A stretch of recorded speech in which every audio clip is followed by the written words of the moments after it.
મિત્રો, આ વાર્તા સંપૂર્ણ કાલ્પનિક છે. મનોરંજન અને પ્રેરણા માટે લખવામાં આવી છે. કોઈ વ્યક્તિ, સ્થાન અથવા ઘટનાની સાથે સામ્યતા માત્ર સંયોગ છે. મિત્રો, હું મારા લીલાછમ ખેતરમાં કામ કરી રહ્યો હતો. ભર બપોરે સૂરજનો તડકો માથા પર હતો અને હું ટ્રેક્ટર ચલાવીને થાક્યો હતો.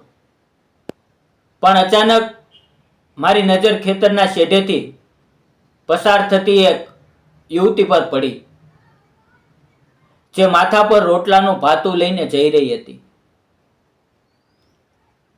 તે દેખાવમાં અતિશય સુંદર અને સાદગીની મૂરત હતી. તેની લચીલી ચાલ, આંખોની ગંભીરતા અને કપા પર ચમકતો પરસેવો કોઈનું પણ દિલ જીતી લે તેવા હતા. તે રોજ બપોરે ત્યાંથી નીકળતી. હું બસ તેને એક નજર જોવા માટે કૂવા કાંઠે હાથ પગ ધોવાના બહાને ઊભો રહી જતો. પણ એક દિવસ ધોધમાર વરસાદ શરૂ થયો અને તે આશ્રય લેવા માટે મારા ખેતરના શેડ એટલે કે કૂવા પર બાંધેલા રૂમ પાસે આવી. ગભરાહટના લીધે તેના શ્વાસ ઝડપી ચાલી રહ્યા હતા. મેં સ્મિત સાથે તેને અંદર આવવાનું કહ્યું. એ સમયે વગડામાં કોઈ નહોતું, ફક્ત હું અને તે બંને જ હતા. વીજળીના કડાકા સાથે જ્યારે અમારી નજરો મોવી, ત્યારે એ શાંત માહોલમાં ધબકારા પણ સાંભળી શકાતા હતા. મેં ધ્રુજતા હાથે તેને પાણીનો કળશો આપવા માટે હાથ લંબાવ્યો અને પછી, તો નમસ્કાર મિત્રો, મારું નામ રાઘવ છે. મારી ઉંમર 36 વર્ષની છે અને હું ગુજરાતના એક નાના ગામડામાં ખેતી કરું છું.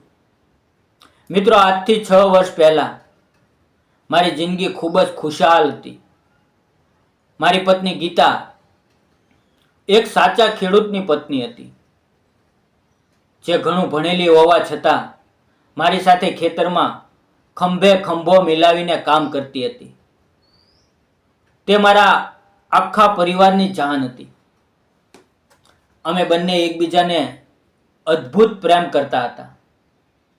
લગ્નના 3 વર્ષ પછી અમારા ઘરે કિલકિલાટ ગુંજવાનો હતો. ગીતા ગર્ભવતી હતી. આખું ગામ અમારા સુખથી રાજી હતું. કપાસનો પાક પણ એ વર્ષે બહુ સારો થયો હતો. એટલે મેં ગીતાને ડિલિવરી માટે શહેરની સારી હોસ્પિટલમાં લઈ જવાનું વિચાર્યું. અમે બંને બસમાં બેસીને શહેર તરફ જઈ રહ્યા હતા, ત્યારે હાઈવે પર એક બેફામ આવેલા ટ્રકે અમારી બસને જોરદાર ટક્કર મારી. મિત્રો, અકસ્માત એટલો ભયાનક હતો કે હું બારીમાંથી બહાર ખેતરમાં ફેંકાઈ ગયો અને મને ફ્રેક્ચર થયું.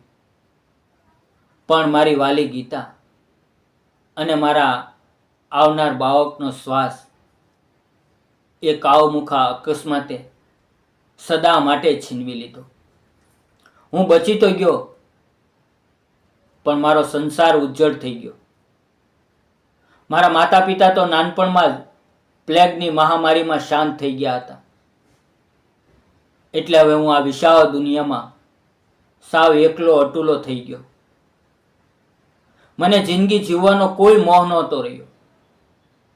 ખેતર સુકાઈ રહ્યું હતું અને ઘર વિરાન ભાસતું હતું.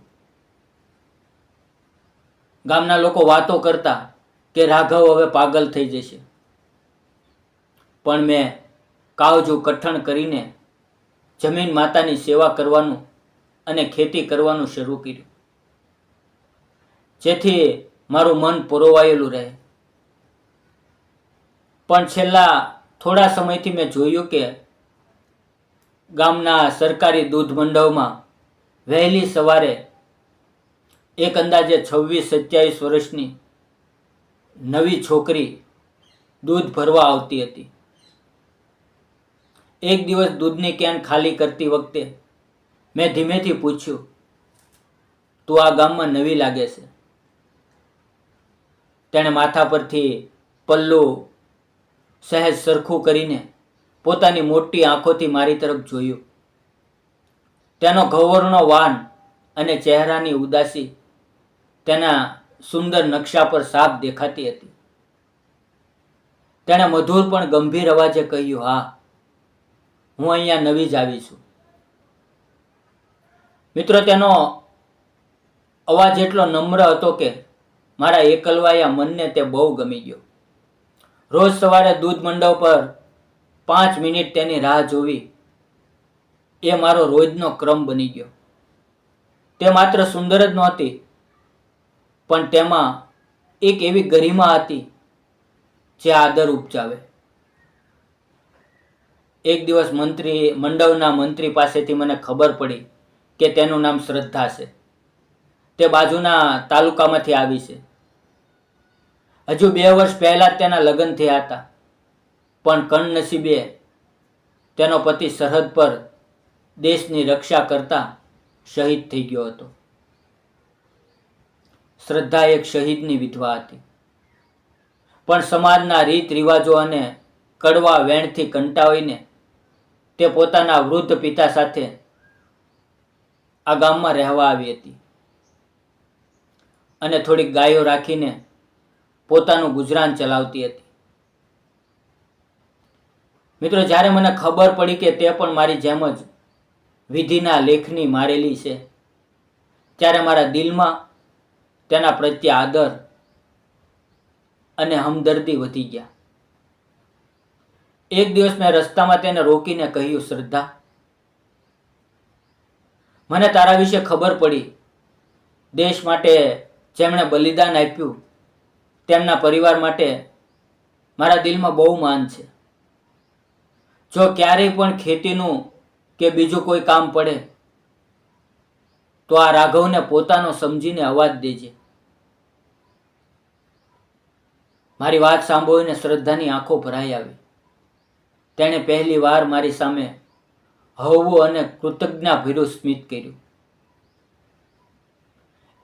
મિત્રો, એક દિવસ રાત્રે ગામમાં ભયંકર પૂર જેવી સ્થિતિ સર્જાઈ. નદીનું પાણી શ્રદ્ધાના ઘર તરફના નીચાણવાળા વિસ્તારમાં ઘૂસી ગયું. મને ચિંતા થઈ એટલે હું મારું ટ્રેક્ટર લઈને અડધી રાત્રે ત્યાં પહોંચ્યો.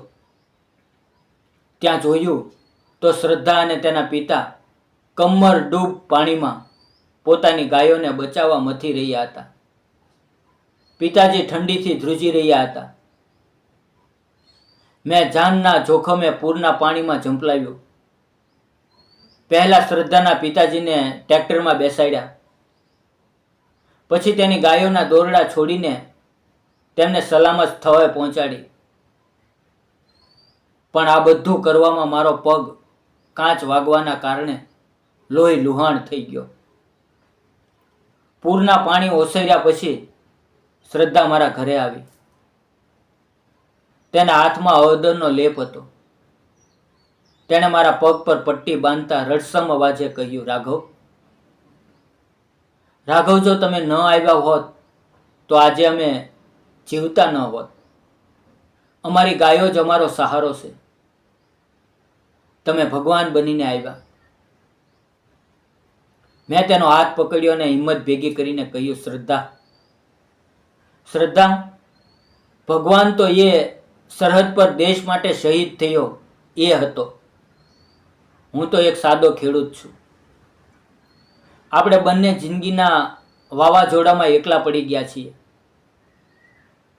જો તારા પિતાજીની સહમતિ હોય તો શું તું મારો હાથ પકડીને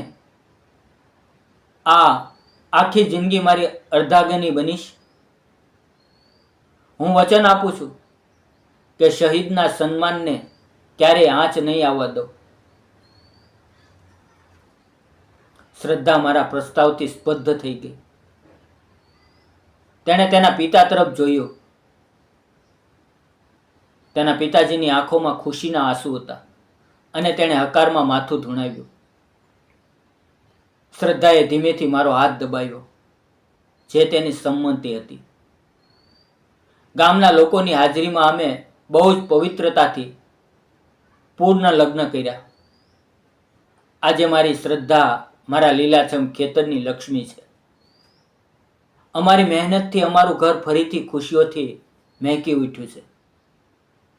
મિત્રો, નસીબ ભલે ગમે તેટલો મોટો આઘાત આપે, પણ જો માણસ શુદ્ધ દાનતથી મહેનત કરે તો કુદરત કોઈને કોઈ વળાંક પર સાચો હમસફર મેળવી જ આપે છે.